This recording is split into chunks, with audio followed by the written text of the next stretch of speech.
Hey, what's up? Welcome to DNA Drives. In this video, you and I will be taking a quick walkthrough on how I did my molded spoiler project start to finish. And in this video, I won't be going into very much detail because it's more of a quicker paced video, but if you have any questions, comment down below and I'll do my best to answer them. And then if you want to keep on learning on how I did it more thoroughly, step by step, check out my video playlist. It'll be linked down below. I have 6 other parts to this little series, so definitely check those out. They'll be listed down below. And quickly, one more thing before we get into the video. If you're new around here, welcome to the channel. My name's Garrett and I hope you find value out of this video and you consider subscribing after watching this video. Here on the channel, it's myself, Garrett, and then another guy named Walker. We both create content. We upload 4 times a week, and that contains FRS content. We have a Genesis Coupe and 300 SRT8 content on the channel. So if you like all 3 of those cars and you like reviews, DIYs, and stuff like that, consider subscribing down below today. We'd really like to have you. But without further ado, let's get into the video. Alright, we're going to start at the very beginning. So what you're seeing right here, this is how the car looked in stock form, front and back. As you can see, there's no spoiler. And then next right here, I am unboxing the spoiler. Again, it's a V3 spoiler. It's the Rocket Bunny style replica. I got it from CarID.com for 200 bucks, I believe. It came chipped and scratched in a couple spots, pretty bad. Really did not even like that it ended up like that. But anyways, here I am with 40 grit sandpaper, and I put panel bond on the wing so then it has something to latch onto. Here is the install afterwards. The blue BRZ is my friend Rio, so shout out to him. What you're looking at right here is both sides of the trunk. I put 40 grit sandpaper marks into it, so then the Bondo and fiberglass will have something to stick to. As you can see, it's starting to take shape already. This project, I must say, it was extremely detail focused. There was a lot of details to focus in on, and that's pretty much what the majority of my time was spent doing. Starting to take shape even more. So this clip right here, you're looking at the top. The reason why it's all grinded down to bare metal in some spots was because I put a bunch of Bondo and fiberglass on top of it. Originally, I wanted to make it flat, and it was just so heavy and so much material, it just really wasn't a good idea. So grinded it all off, and then kind of had to start from scratch up top, make it flat, blocked it, primed it, blocked it, primed it. A bunch of that, and yeah. Starting to take shape again, looking a little rough in the back, but again, lots of fine details, lots of fine touching up. This project was very detail focused, like I said. Primed it up right there. This was the night before that I thought it was going to get painted. But what ended up happening was I put too much primer on it. I didn't give it enough time to flash and dry overnight. I doused the thing with so many coats of primer. Shouldn't have done that. And then right here, I applied a coat of primer at my work. I thought that it would help it cure up. I don't know. It was just... Also, the soap was reacting to my primer. That's another reason why I put another coat of primer on it. And then at work, it just didn't cure up and get solid enough for paint. So I had to grind it all off. And that's what you're looking at right here, that back side. And then later that night, I took it home. As you see right here, it's in my garage. And I grinded off the whole top and started from scratch. Took it down to bare metal. So right here, I'm just grinding away. Got a DA with 40 grit on it.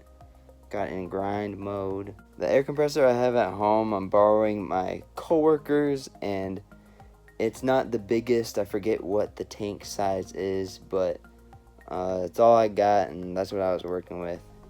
Any bigger, and you would have to run special outlet and all that. Like DTE would have to come out to your house and do a bunch of wiring and stuff. So I've heard anyways. So I'm just working with what I got. So after I got it all grinded off and everything, took it back to work the next day, got her all primed up with my Works primer. And then the next day after that, I had it blocked and primed, and I blocked it a couple times. That's what I'm trying to say. Sorry, I'm at a loss for words at the moment. And yeah, what you're looking at right here is it's all primed up and it is ready to be sanded down with 400 grit sandpaper. And for the paint that the painter used at my work, used not single stage, but it's called base clear. It's got 3 coats of clear on it, and I think 2 coats of color. I could be wrong about that though.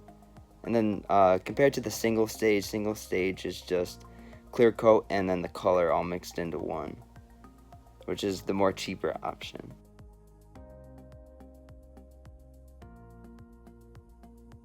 And right here we're buffing out some spots. That's the painter at my work. Shout out to Rich. And what you're looking at right here is my dumb butt taking off the tarp off my car because it was raining. I had no trunk for a couple of days. I just left the trunk at my work. And this is the morning that I'm going to pick up the trunk and install it back on my car. And this is the first time that I will see it on my car. And voila!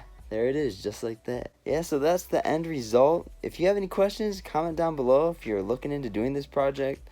Definitely recommend it, but don't have high hopes. I hate to say it, do not have high hopes for a 100% perfect outcome, because honestly, that's just not going to happen. I hate to be like that, but it's not going to happen. There's so much detail that goes into this project, and to be honest with you, if you don't know me and you're new to the channel, like I said, 2 or 3 years ago when I was in school for HVAC, I put a sunroof in my car, and that was my first bodywork project. I had no sort of bodywork experience, so doing that, it was honestly a pretty solid project. There wasn't a lot of details involved. It was pretty straightforward. Just cut the hole and install the glass, and then afterwards I bonded her all up, and then I dipped the roof with black plasti dip after that.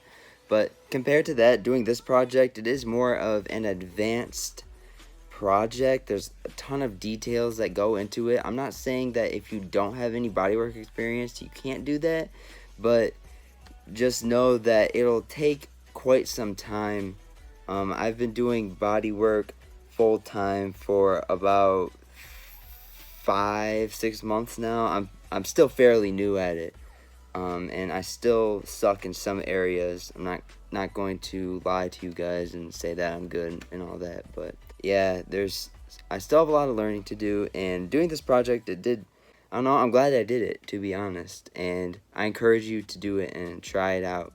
Just know it's not going to be 100% perfect. So with that being said, I just want to take the time real quick and thank you so much for taking time out of your day to watch this video. If it wasn't for you guys, we would be nothing, and so just thank you so much for watching. Honestly, it means a lot. And like I said, if you have any questions, comment down below. If you enjoyed the video, you found something useful in it, give the video a like, and if you're not already subscribed, please subscribe today. Thank you so much for taking time out of your day to watch this video, and hopefully we'll see you in the next one. Take care.